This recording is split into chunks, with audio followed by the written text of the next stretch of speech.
Qui était Esther Wheelwright? Elle est née en 1696 à Wells, une ville de la Nouvelle-Angleterre.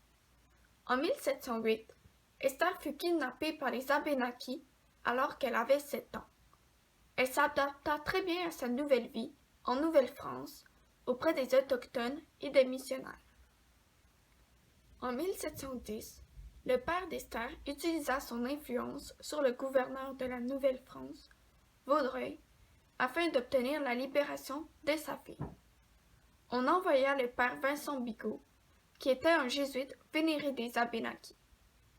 Il souhaitait également convertir la jeune puritaine afin d'attirer l'attention de la noblesse française tout en démontrant l'importance du travail des missionnaires. Cela lui permettrait d'obtenir plus de financement pour les missions.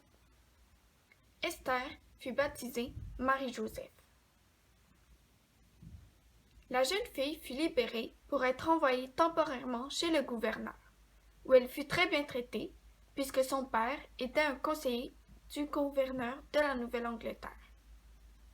Le 18 janvier 1709, elle fut envoyée au pensionnat des Ursulines, puisqu'elle ne pouvait être renvoyée chez elle.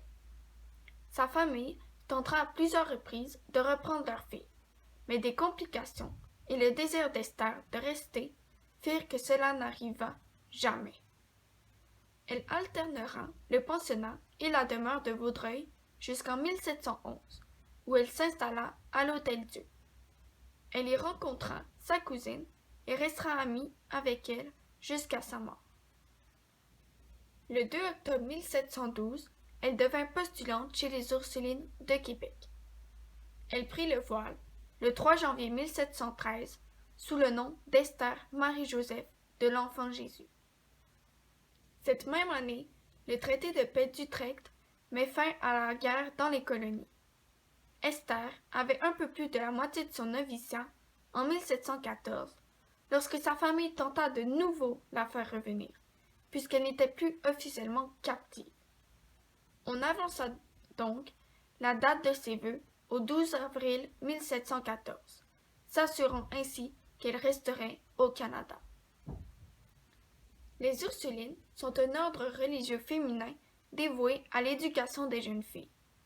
Arrivées en Nouvelle-France, elles ont aidé les missionnaires, puis elles ont construit le premier monastère et la première école pour jeunes filles en Nouvelle-France. Esther grimpa les échelons de la hiérarchie du couvent en prenant toujours plus de responsabilités.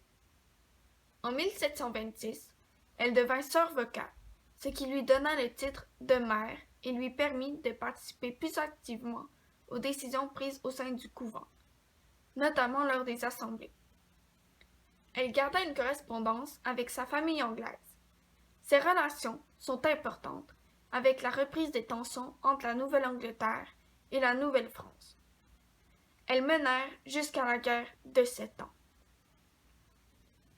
En 1759, la ville de Québec fut envahie par les Anglais. Les Ursulines quittèrent le couvent et Esther fut envoyée à l'hôpital général en tant qu'infirmière. Le 14 décembre 1759, le général Montcalm fut tué lors d'une bataille finale sur les plaines d'Abraham. Les funérailles se déroulèrent au couvent des Ursulines. Le couvent servit d'hôpital militaire. Pendant ce temps, Esther, aux côtés de la mère supérieure Anne Mijon de la Nativité, évalua les dommages aux Ursulines dus à la guerre. Sœur Esther Marie-Joseph fut élue supérieure en décembre 1759 grâce à ses connexions britanniques et le choix évident pour la succession. Le 15 décembre 1760, elle fut nommée mère supérieure de l'Ordre des Ursulines du Québec. Non seulement était-elle une personnalité respectée, mais son origine britannique était essentielle au maintien de la position des Ursulines et de leur indépendance sous un régime britannique. Malgré l'assez populaire qu'était le couvent en tant que représentant de la France, le catholicisme et les femmes au pouvoir, il ne fut pas fermé. La triple alliance britannique, française et amérindienne que représentait la nouvelle mère supérieure symbolisait une force politique. Il était dans l'intérêt des Anglais de la réclamer parmi les leurs. En tant que mère supérieure, Esther endossa des responsabilités diplomatiques, maintenant des bonnes relations avec les gouverneurs britanniques du Québec, ainsi qu'avec la France.